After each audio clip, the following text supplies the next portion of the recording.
in that weekend, I done first the Samadhi meditation in my life, and then I activated my pineal gland. And that's when I really felt connected.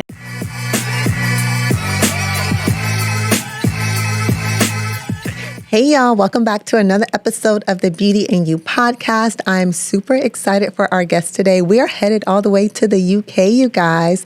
Our guest, Edith B. Kiss, is here to talk to us about rediscovery and what it means to truly live in your purpose. So how are you today?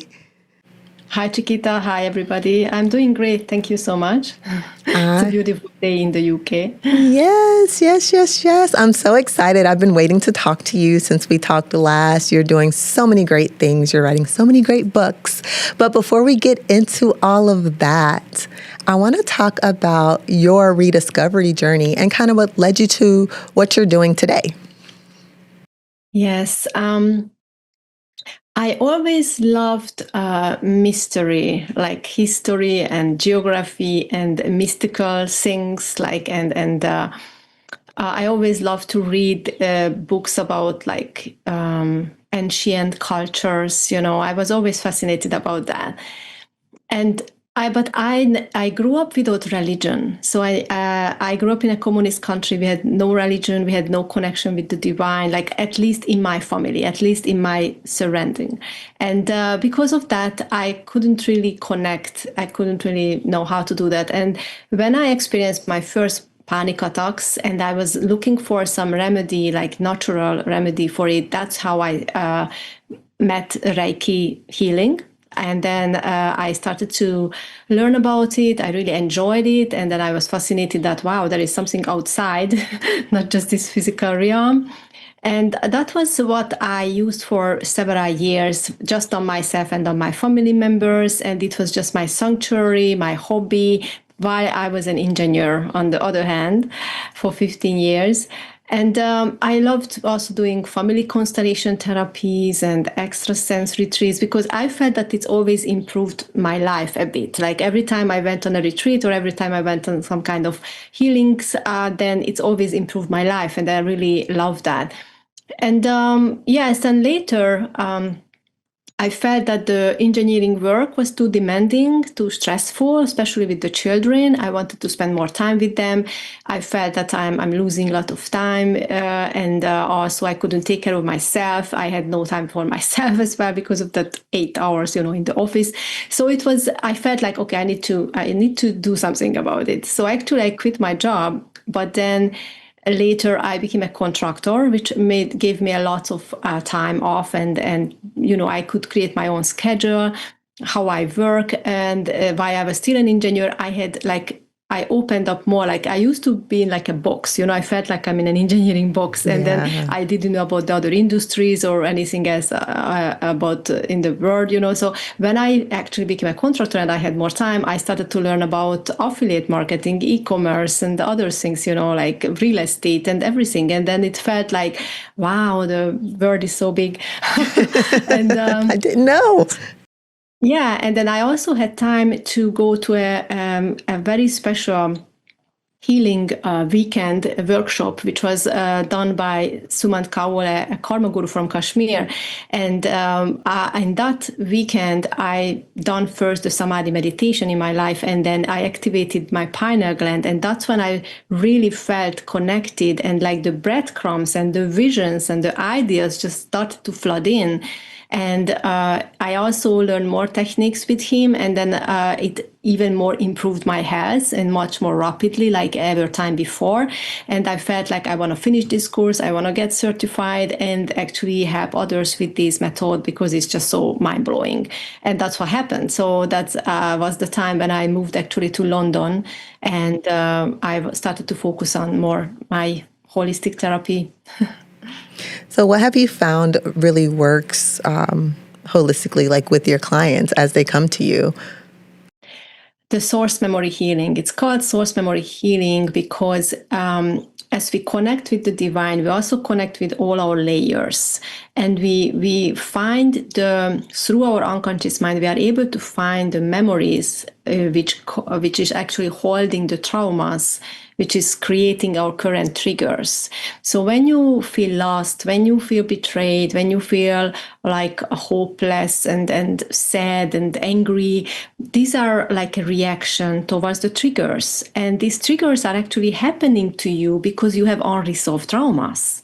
As soon as you release those unresolved traumas, you heal them with this source memory healing, then basically you feel more in peace, you feel more in harmony, and then the triggers also stops in that area of your life, which was actually healed.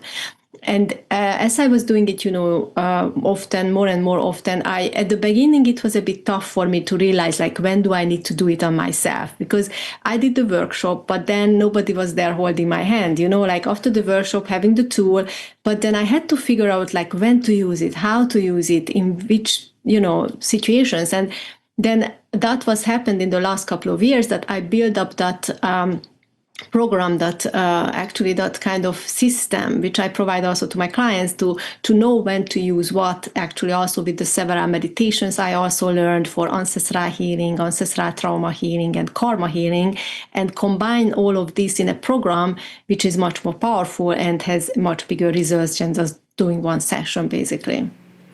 I found that when we're on our healing journeys and our self-discovery journeys and really connecting spiritually, it can be hard when we start digging into those traumas and start really pulling up those core memories. Like, that's the hardest part of it all. Is like, yes, I'm really serious about my journey. Yes, I'm really serious about healing, but do I really have to go that deep and pull up those memories? Like, do I have to do that? It's actually not that terrifying, and it's this method which I use is very gentle, and it's like when you are in your memories, it's kind of like when you're watching a movie, So it's like the unconscious mind is actually bringing you the memory. So you're suddenly there when you were 5 years old, maybe walking to the kindergarten with your mom and feeling a bit sad because that's your first day in kindergarten, and that could be already an unresolved trauma, but you had no idea that how it affected you. Or, for example, you peed in your pants, for the first time in school or whatever. So these situations really have a huge effect on your adult life, and you have maybe no clue about it. But when we do these sessions, you go in those traumatic experiences because they are not always traumatic, and just knowing which a memory is connected with your current trigger is really powerful, and is not like something that you can consciously come up with. It's not like, oh, I'm feeling angry now, and then I guess I'm feeling angry because when I was 8, something happened to me. It's not like that. So that's why it's so powerful, because we need to transcend in the subconscious mind. With the meditation, with the Samadhi meditation, we transcend, and that's how we can connect to the unconscious, and the unconscious knows these buried traumas and connect with our current life. And that's how we can actually get those memories. And some people need to release one memory, some people 6 memories for one reason, for one situation. Yeah. And it's gentle, and it's like really just like watching a movie. I never seen people like, sometimes there is a crying, of course. Sometimes you cry because you see yourself, or you going through the situation because you need to come up with the emotions to release it. Mm-hmm. But it's not that drastic. It's more like, as I said, like you're watching a thriller, or you're watching, like something sad, maybe, in the movie. This podcast episode is brought to you by FemForce, the ultimate solution for entrepreneurs craving consistent professional content without the hassle. Say goodbye to content creation overwhelm and hello to streamlined process that delivers 50 to 60 stunning photos and short video clips in just 1 hour. With shoots held at Instagram-worthy locations across cities like Austin, Atlanta, Dallas, DC, Denver, Houston, Miami, Nashville, Phoenix, and Tampa, FemForce ensures you have fresh visuals to elevate your brand every month. Whether you're launching a new product, updating your website, or keeping your social media vibrant, FemForce Shoots has got you covered. Don't miss this game-changing opportunity to elevate your brand and finally get the content you deserve. I've got an exclusive code just for my listeners to get you started today. So you can stop waiting and start showing up like the boss you are. Click the link below and let FemForce Shoots bring your brand to life. I find meditation. So when you talk about the way you do meditation, are we talking about like we have to be completely still? We have to be completely silent and alone with our thoughts? Some people, it's hard. You're wiggling, you're moving, your mind's rushing. So talk me through the meditation part of it all. Yeah, so there is like thousands kind of meditation out there. So people are like, okay, what to do? Which one to do? You know, which one to choose from? Especially on YouTube, you go to YouTube like a bunch, like really a lot. And what I actually suggest is the Samadhi. And how is the Samadhi is building up is like the 15 minutes or 20 minutes while the guiding is happening in the meditation is just actually bringing you closer and closer to the minute when the activation happens, and then you transcend. And then when you transcend, that's when everything just gonna be quiet. It's like you are on the beach. Just imagine you are on the beach sitting there, you can hear people noisy, you know, kids are running around, and then, you know, water flashing, whatever. And then you decide to go diving, and then you go under the water and all the noise just stops, and then you are just in the quiet. So that's what happens when you start meditating Samadhi.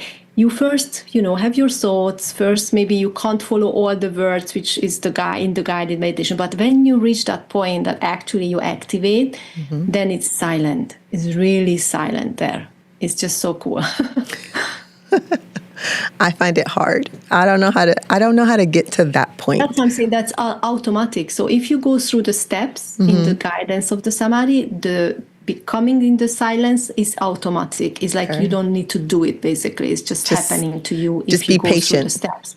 That's why it's when people saying just like sit still and relax and watch your breathing, is like more like the observation meditation. It's like more like the observation meditation. It's more like you're trying to calm the monkey mind, but is not is not happening well because of so many people having issue with that.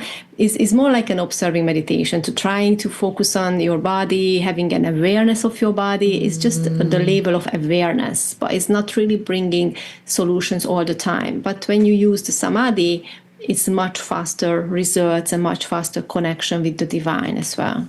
Yeah, that's what I need. That's what I need. So walk me through your recent book. I know you recently wrote a book. Talk me through that. Yeah, so my latest book called The Gap Filler Success, and it's like easy steps to actually reach your goals. So this book was in my mind for years, actually, and I decided that this is the time when I want to get it out, you know, like finalize it, because I really feel like now I'm ready for it. And I created 2 parts of the book. And the first part is actually helping people to reach their goals who is absolutely no spiritual, who believes in their own power, who believes in their own actions or mindfulness or being, strategic in their way. And that kind of techniques are in the first part. And the second part of the book is the spiritual one, like for people who's more, believes in law of attraction, manifestation, numerology, astrology, portals, and all of these things. And really want to apply also the co-creation, what's happening with the divine. And that's the second part. And that's why I created this, because that's how I also did in my life. Like in the first part of my life, when I reached my goals, I haven't had the connection. I wasn't aware of, law of attraction, or I wasn't aware of numerology or whatever, the portals. And then I reached my goals through certain strategies. And then in the second part of my life, basically, when I realized about how we can be supported by the divine, and how can be supported by astrology and numerology to reach our goals, I started to apply it, and it's also brought amazing results. So that's why the book is divided, basically. What I like about your book, part 1 and part 2, is just that it's your experience. So it's like, part 1 is when I was at this part of my journey, I accomplished these things without the spiritual aspect of it. And as I continued to grow and learn more about myself and got connected with the spiritual version, all of this happened as well. So for those that are connected, this is how you can do it. And those that are not connected, this is how you can accomplish as well. But it's still, both parts are a part of your journey. And it's a part of who you are. Yeah, and actually, I included lots of my experiences there and stories, because I consider myself a cosmopolitan. I lived in many countries and experienced all kinds of activities in my life, and that's also in the book as some entertainment purpose as well. We are a product of our experiences. I say that a lot. We are a product of our experiences. We go through things, we learn a lesson, we teach the lesson, we go back through that. And so through all of your traveling, through all of your connections and spiritual and degrees and such things of that nature, you're able to get to where you are now. And I just think that is really amazing. It's really, really, Yeah. really amazing. Where do you see yourself next? What do you see yourself doing next? Wow. You've done so much already, but Yeah, I know there's greatness people left. sometimes say that they don't want to speak too early. That is the saying, that they don't want to speak too early. I have a couple of plans or dreams, however you call it. Especially, one more book for sure. I want to write one more book this year, but it's more about emotional and mental health, is embracing your shadows, and also connecting this with success and passion and relationships side. So that's gonna be the book. And because I'm very passionate as well, I'm a Cancer and Leo sign, so I'm very passionate, and I believe that relationships are really important for your success, and how can you actually deal with that emotionally, and how can you actually become a better partner, and how can you actually create together something like in a relationship as well. So that's the next book. And because I'm so passionate about Samadhi meditation and the source memory healing, I would love to open up a healing center, like a more excluded, like a VIP healing center. But I also want to create a meditation center, like a public meditation center, just dedicated to my master, and then have that's my vision, into the future. So I'm excited about those. Yes, be excited and keep doing it. Like, you're doing great. You're doing great. And we need it, especially, everything. We're always healing. We're always growing. We're always learning. And so don't stop. Just keep going, okay? I want to come to your healing center. I want to come to your meditation center. So keep going for sure. Can you let the audience know where they can find your book and where they can even connect to work with you? So I have a website, it's edithbkiss.com. So it's basically my name. I am very active in my school community. So I have a school community. It's skool.com if people don't know about it. It's a place where there are many communities, but I also created my own. It's called Release with Ease. So if they go to the Discovery tab, searching for communities, then they can find Release with Ease. And in this community, there is a meditation library, there is a life transformation system course. We have live events weekly, and then also a mystery workshop every second week. It's a nice community where people can come in and share their issues or share their wins, and then also learn a lot from each other and from me as well. It's more like about healing and manifestation, combine the two, basically reaching your goals while you are also getting rid of all your self-sabotaging habits and behaviors and traumas. So that's what is about in the school community. If they want to work with me privately, then they just book a call with me from my website easily, and we just start from there. Yes. So I will make sure that I link all of that information and the link to your book in the show notes. I want to thank you so much for being a part of the Beauty in You podcast. You've been amazing. Thank you for sharing your knowledge with us. I truly appreciate it. Thank you, Chiquita. All right, you guys, until next time.